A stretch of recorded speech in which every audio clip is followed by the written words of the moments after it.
cards here. I've got Uno cards here. Uno cards. They're over here. And this is actually a number, right? I am going to rearrange those cards such that the first digit is divisible by 1, the first 2 digits is divisible by 2, the first 3 digits is divisible by 3, and so on. So it's going to actually be a 9-digit number. Let's and I'm going to show you the only answer to this puzzle. Oh, it only has one answer. Yeah. But let's just articulate this a little bit better. It's going to be a 9-digit number, and in that number, the first 2 digits together will be divisible by 2. Yep. The first 3 digits together as a number will be divisible by 3. Yep. The first 4 digits, like concatenated together, will be divisible by 4, and so on. Yeah. And there's only one answer. And I saw you working this problem out, and I was like, let's put it on video. But you said, no, let me first work it out because it takes forever. So now you worked it out. Now I have, and at the point where I have almost reached the answer, I got confused. So that's. Yeah, I think you worked out everything up to 7 digits, right? No, I worked out everything but 7. Oh, 8 digits you also worked out, and 9, but 7 digits was very difficult. By the way, 1 and 9 I didn't have to work out because this number, any shuffle of cards that you think of as a number, that's always divisible by 9. That doesn't help us so much, and well, every number is divisible by 1, duh. So that doesn't help us so much too. I only have to do 7 of these. 2 to 8. 7. With this one, I got confused. So Okay, and let's look at your notes. So, can you explain these? Here you're saying B should be even. Yeah, because because only then the first 2 digits are even. Okay. Yeah, that's obvious. Then you also said something else that's obvious, is that the 5th digit has to be a 5. Why? Because the first 5 digits have to be divisible by 5. But they are. But I don't have, so it has to be a 0 or a 5. But I don't have any 0 here, so it has to be 5. There are no zeros in Uno. Okay. I just have the digits 1 to 9. Yeah. Okay, let's move on to the more difficult stuff. So now, first 3 digits have to be divisible by 3. And this is a true fact. A plus B plus C is divisible by 3. So it's like there's this trick to check whether a number is divisible by 3. You have to add all its digits together, and if that number is divisible by 3, then the whole original number is divisible by 3, right? Yeah. Is that the trick? Okay, and this is what this means. A plus B plus C mod 3 equals 0. So there's no leftover. There's no nothing left if you divide it by 3, right? Yeah. There's no remainder. The first 4 digits have to be okay. The first 4 digits have to be divisible by 4. This is a true fact. 2C plus D mod 4 equals 0. So this is something that's more difficult to understand, I think. So this is something more difficult to understand, actually.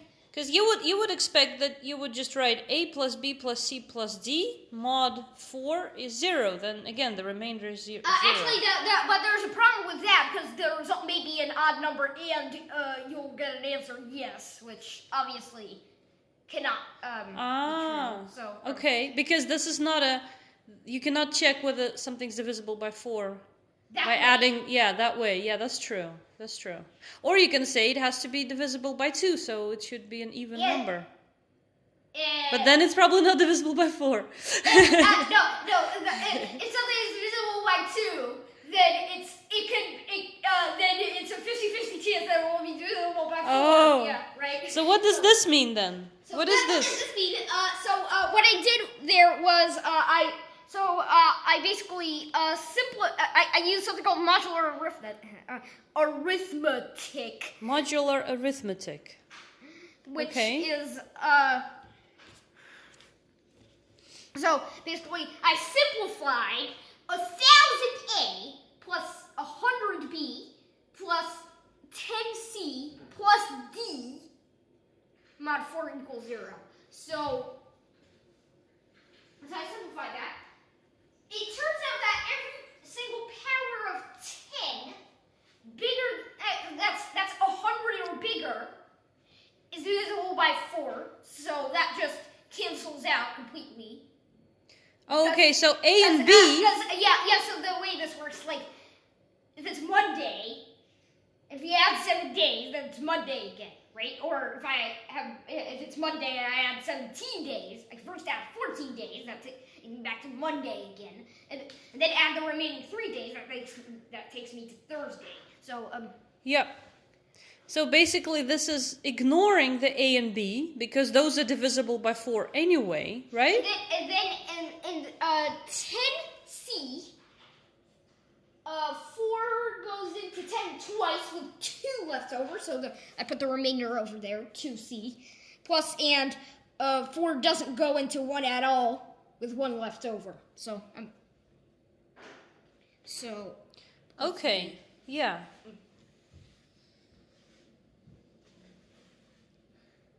So, 2C plus D mod 4 equals 0. Okay, next fact. This one is a little more complicated. I have to work this one out.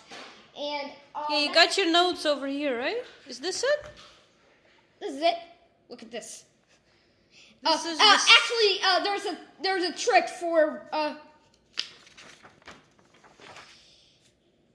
there's a trick for dividing any power of 10 bigger than 1 by 6. It turns out it's always a 1 with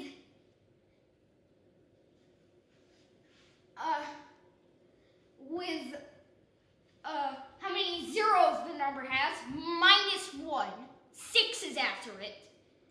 And the remainder is always 4. So that's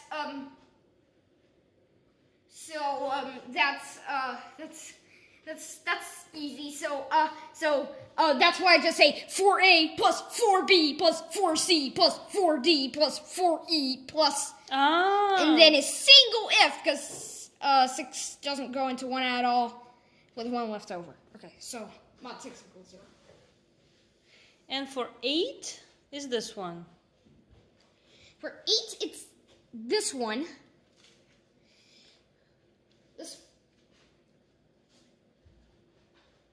It turns out that every single power of 10 that's 1,000 or bigger is divisible by 8. So I just have this part here. So that's why you're only starting here. So 8 goes into 100 12 times with 4 left over. Now I see. And then this comes from the 4. And then 2. This comes from the 4 plus 8. So mod 8 equals 0. So yeah. This one I didn't work out because for this one, yeah, I got confused with that one. The 7. I don't know why in James's video on singing Banana, Where you got this idea from. I'm maybe gonna, I don't know, link on the screen at the end of the video.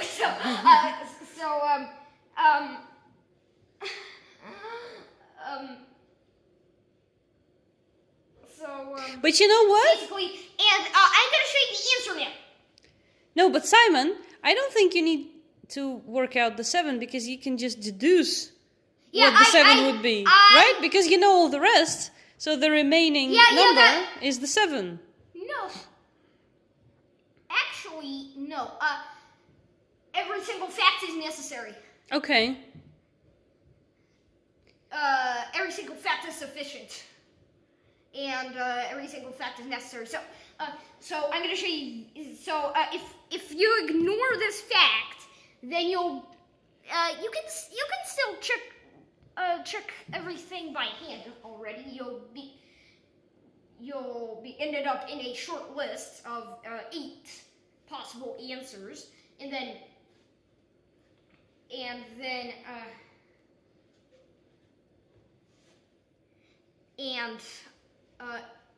right.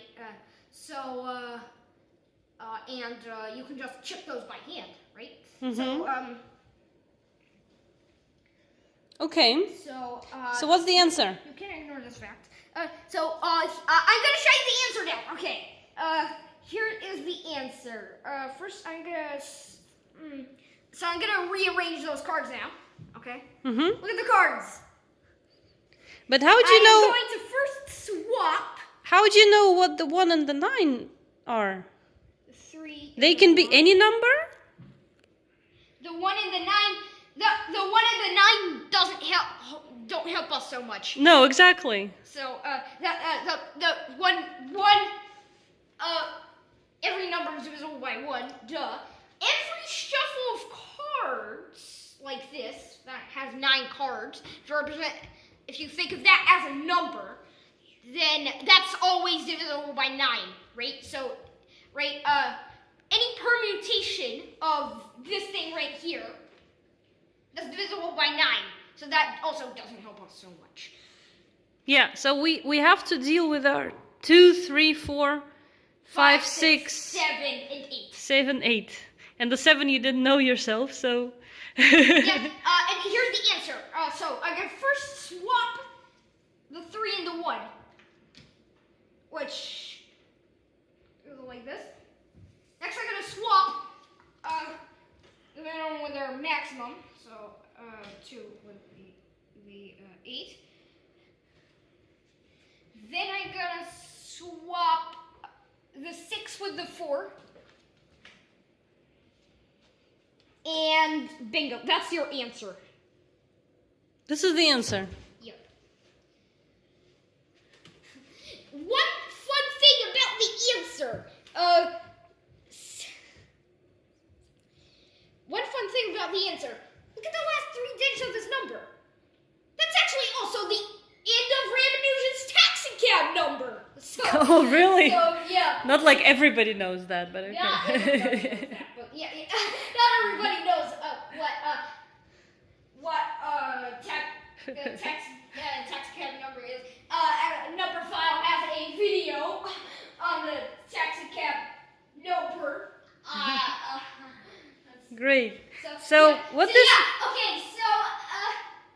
What this means is that this number is divisible by 2, this number is divisible by 3, this number is divisible by 4, up to here is divisible by 5, up to here by 6, up to here by 7, up to here by 8, and the whole number is divisible by 9. And there's only one number like this that you can compile without using zeros.